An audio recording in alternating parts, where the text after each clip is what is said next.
नूपुर शर्मा की पैगंबर पर की गई विवादित टिप्पणी के बाद कई मुस्लिम देशों में विरोध शुरू हो गया। बीजेपी ने अपनी प्रवक्ता नूपुर को पार्टी से निकाल दिया।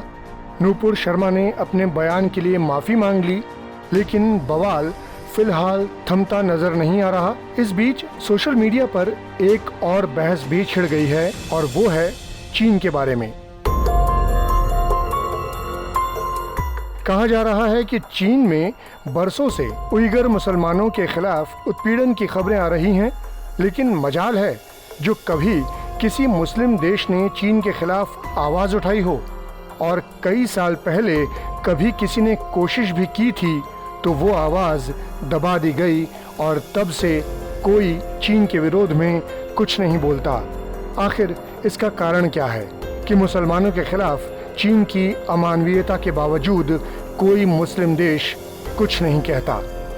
आइए पहले ये समझें कि चीन में उइगर मुसलमानों के साथ क्या हो रहा है। चीन के शिनजियांग प्रांत की आधी आबादी उइगर है।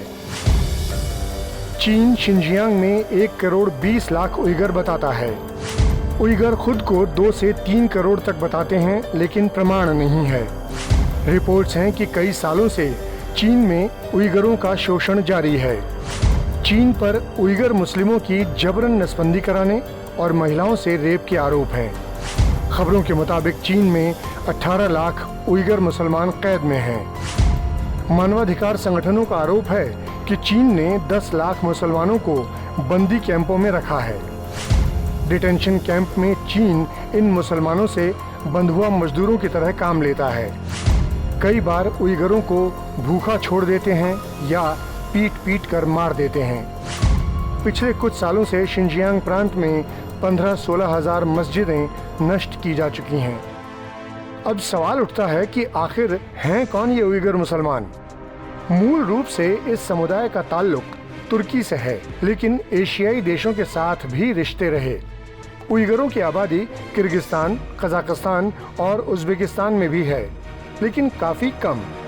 सबसे ज्यादा उइगर चीन के शिनजियांग प्रांत में ही हैं, जिसे पूर्वी तुर्किस्तान भी कहा जाता है। शायद तुर्की से ताल्लुक होना ही एक कारण था कि एकमात्र मुस्लिम देश तुर्की के लोगों ने एक बार ये कोशिश की थी, चीन के खिलाफ आवाज उठाई थी और अपने उइगर मुसलमान भाइयों के समर्थन में आगे आए थे। इसके अलावा भी कई बार यूरोप के कई देशों में कई अभियान चले, बैनर उठे।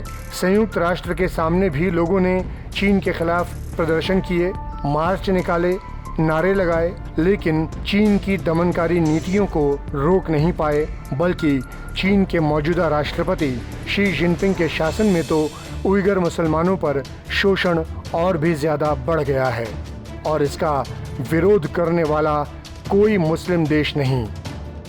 क्यों नहीं है कोई जो विरोध कर सके? उसके लिए जो कारण जिम्मेदार हैं, अब उनकी पड़ताल कर लेते हैं। वैसे एक लाइन में कहें तो चीन ने कई मुस्लिम देशों को अपने एहसान तले दबा रखा है। थोड़ा सा विस्तार देकर कहें तो प्रोजेक्ट से भला करने की बात, खूब सारा पैसा लोन के तौर पर देकर मुंह बंद कर रखा है, मुफ्त में कुछ स्वास्थ्य सुविधाएं देकर और इमोशनली ब्लैकमेल करके।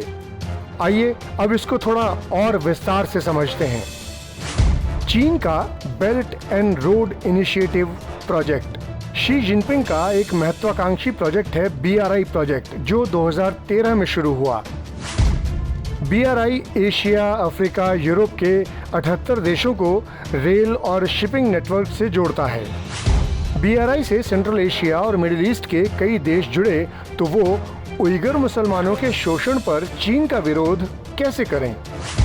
इसके अलावा करीब 50 मुस्लिम देशों में 600 प्रोजेक्ट्स में चीन ने 400 अरब डॉलर यानी करीब 31 लाख करोड़ रुपए का निवेश किया हुआ है।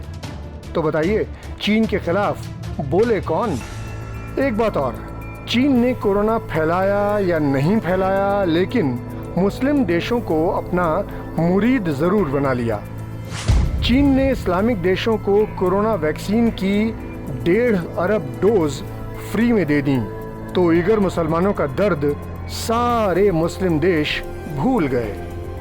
अब अंतिम बात इमोशनल कनेक्ट और ब्लैकमेल की। हमने इस रिपोर्ट में पहले ही बात की थी चीन के डिटेंशन कैंप और उइगर मुसलमानों के हालात के लिए मानवाधिकार संगठन भी उस पर आरोप लगाते रहते हैं। कुछ वैसी ही हालत किसी न किसी मामले में इन इस्लामिक देशों की भी है। मुस्लिम देशों पर भी ह्यूमन राइट्स वालों की पैनी नजर हमेशा बनी रहती है। चीन और इस्लामिक देशों का बिन बोले आपसी खेल यही है कि न तुम कुछ बोलो न हम राज खोलें।